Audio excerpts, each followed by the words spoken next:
Para continuar, então, repercutindo o acordo entre Israel e Hamas, nós conversamos com Cláudio Lotenberg, presidente da Confederação Israelita do Brasil. Olá, uma boa noite, seja muito bem-vindo. Boa noite, Renata. Boa noite, Gustavo. É um prazer estar com vocês no dia de hoje. Bom, eu começo te perguntando qual a sua avaliação sobre esse acordo que foi anunciado, então, agora à noite e se você acha que esse caminho para a paz em Gaza, ele é um pouco mais amplo e visa até uma normalização ali da relação com os países árabes. Olha, tudo em se tratando de Oriente Médio, sempre a gente precisa esperar o devido tempo para que se materialize, se amadureça. Mas eu acho que é algo muito, mas muito significativo. Primeiro, porque é algo que vai além de um cessar-fogo, é um acordo de paz. Segundo, porque houve a participação de uma série de países que se envolveram ao lado dos Estados Unidos, que, lógico, liderou e capitaneou essa discussão, mas tivemos os signatários dos acordos de Abraão, até a Turquia, na verdade, foi chamada, e a gente sabe que a Turquia, nos últimos tempos, teve um cenário de muita beligerância com Israel. Isso pode significar, sim, um novo momento do Oriente Médio, isso pode significar uma possibilidade do surgimento de uma nova área de crescimento e desenvolvimento para o mundo. Portanto, nós recebemos com entusiasmo. Dizer que isso significa parar com o momento de perda de vidas humanas, que é algo que nos sensibiliza, pois tem um lado humano aqui que não pode ser deixado de lado, e pelo contrário, é o mais importante. Cláudio, claro que ainda esse acordo, os temas, os pontos centrais do acordo ainda serão justamente divulgados. Mas um ponto central para Israel sempre foi o fim do Hamas. A guerra começa justamente para acabar com o grupo terrorista. No acordo proclamado por Donald Trump, antes desse anúncio, se falava em desarmamento do Hamas. O quão é essencial esse desarmamento e como você enxerga um futuro, o Hamas deixando de fato a luta armada, só assim para a gente ter uma paz na região?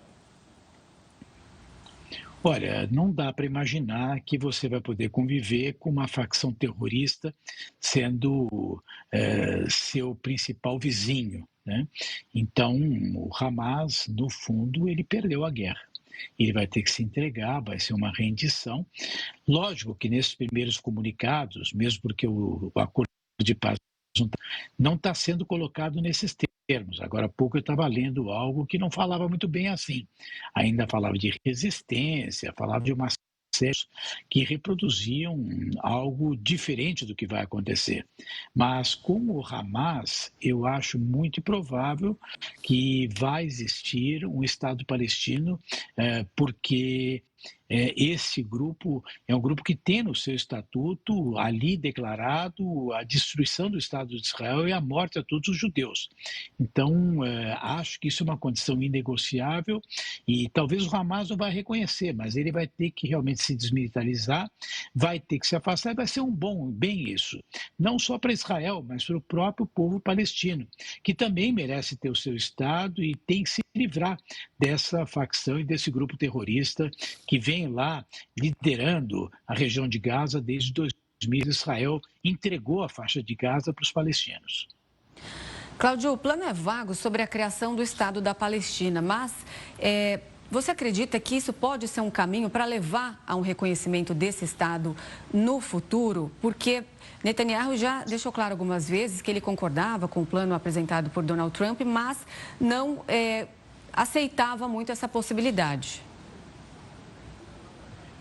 Olha, a gente não sabe como isso vai evoluir, mas evidentemente que também do lado de Israel, né, algum discurso, alguma retórica que está sendo nesse momento verbalizada e colocada, não significa que é algo que será perene. Todo mundo sabe que lá, e mesmo os israelenses, são favoráveis à criação de um Estado palestino. A questão é que características de Estado palestino é esse? Aquele que se pressupunha liderado pelo Hamas, esse é impossível para Israel e, digo mais, é impossível também para os próprios palestinos.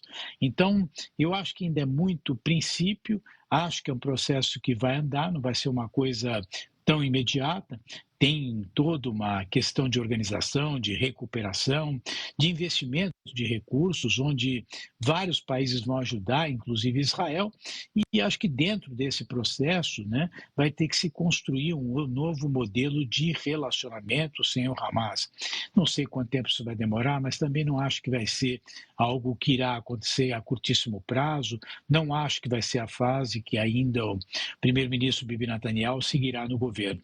Israel é um país democrático, nós sabemos que lá as coisas não são mediadas de uma forma absolutista, muito pelo contrário, e a minha leitura, e eu estou convencido disso, é que a grande maioria da população de Israel acredita e quer muito a existência de um vizinho em termos amistosos, como nós todos queremos, aliás, qualquer relação com quem é vizinho da gente.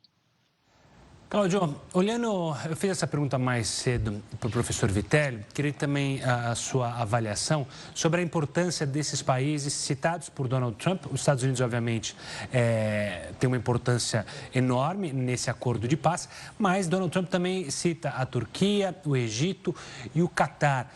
Qual é o poder de influência e como que esses países ali podem atuar para justamente dar continuidade a um plano de paz para que haja definitivamente uma paz resistente e não apenas uma parada para que alguns anos novos ataques terroristas possam abalar essa paz que está tentando ser criada?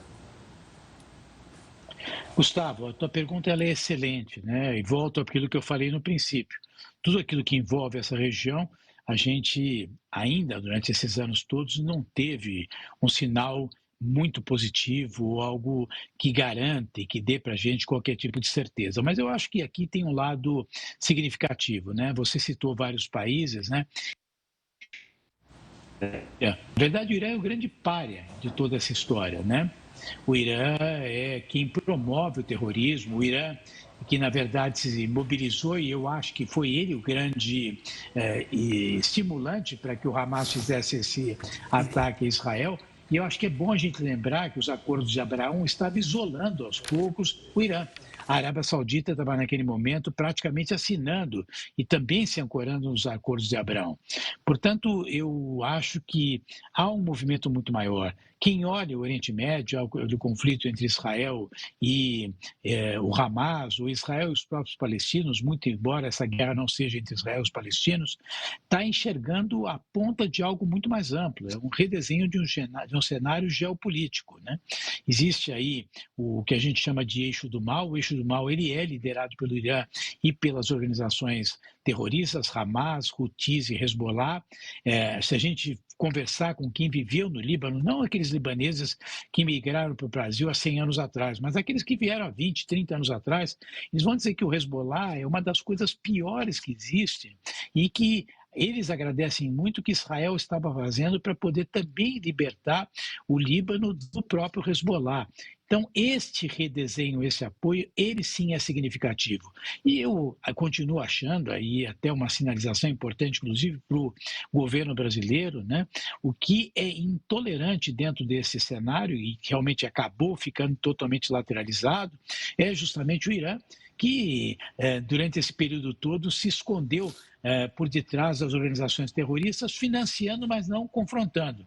Entrou num determinado momento com a guerra, Israel destruiu lá algumas questões relativas às suas estações nucleares, mas, para mim, eu acho que o momento em que a gente acabar com essa participação desses grupos terroristas e isolar por completo o Irã, oxalá para a população do Irã consiga acordar e consiga ela remover esse regime absolutista liderado pelo Ayatollah.